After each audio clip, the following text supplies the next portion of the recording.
After 22 years, I've decided to revisit my hometown. They say that home is where the heart is. I can't exactly relate to that saying, though. When I was 2, my family and I left our small hometown in a hurry and never looked back. They've always refused to explain whenever I tried to ask about it, and eventually gave up on asking. I managed to dig up when we left, which was December 21, 2003. When I say my hometown was small, I mean it.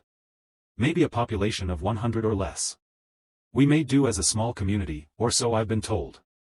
All I know, location-wise, is that it was somewhere in Maine. I managed to find an old map with the town on it, confirmed by parents.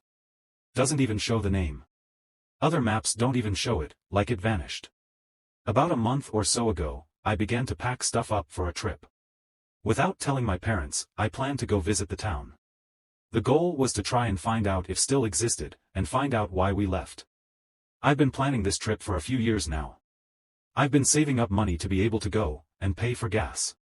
We live in Virginia right now, so 12-ish hour drive. I'll just skip any other background details, along with the drive itself.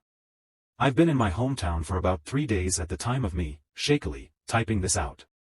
Not much seemed off when I arrived, other than my GPS shutting off when I reached the town. My Wi-Fi also cut off, so thank God for data. Other than that, my first day was simple enough. The town's population had nearly halved in the 2 decades I've been gone, but they seem to still be going strong. I was given an empty home as a makeshift hotel. It ended up going wrong, so it doesn't matter. The first actual thing to scare my shitless so far happened when I left the shops. The street I was on had everyone on it. They were all just staring at me. The entire time I went back to the donated house. They even followed to keep staring. I felt my heart rate rising as I approached the house. Some were getting closer. I turned the knob and slowly opened the door. Then I looked back. And they were all gone. Not vanished, but there were less people, and they were behaving like regular people, just walking around town. I quickly entered the house and locked the door after that. After that whole fiasco, I decided to call my parents to tell them how I was doing. I had to keep up the ploy that I was actually in Wisconsin. I had to choose somewhere basically as far as the town. They always seemed to act strangely if I ever mentioned the town, no less visiting it. So I thought it was best to go in secret. The call went smoothly until my mother asked me, in a suddenly stark tone and hushed voice, if I had seen something she referred to as the stars. She said they weren't literal stars though, they were eyeless people who would stalk people for years on years, right until that person entered their hunting grounds. She told me she knew where I was, and I wasn't safe. Then she laughed it all off and went off about that all being nonsense. But something tells me that it wasn't. I grew up knowing everything happens with a reason. That night I set up my phone to record the front door while I was asleep, but it was limited because I had to keep it charging throughout the night. I had a hunch that I needed to record at least something, anything. So, with the thought of those things she mentioned, I left my phone to record. On the second day, I immediately went to review that night's footage. It absolutely tore through my storage, so I knew I could only record that one video. Throughout the night, things came in and left my house. They looked like townsfolk, specifically those that were staring at me, and they were staring at the camera the entire time. They knew. I felt my anxiety starting to grow while I watched the footage. If there weren't any streetlights, they'd probably look like little stars moving around because their eyes glowed in the dark. Not like they were being reflected, no.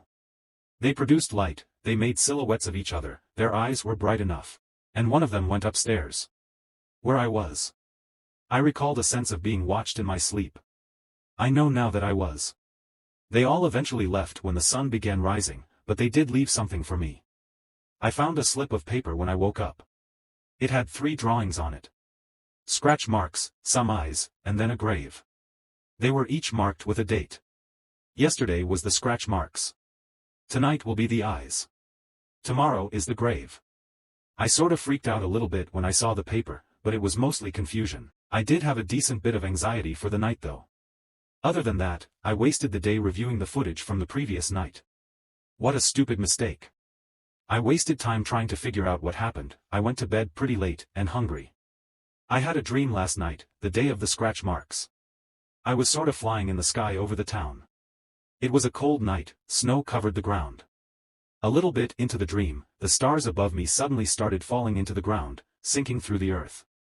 One of them grabbed me and dragged me down with it. It was like a person, but with giant glowing wings.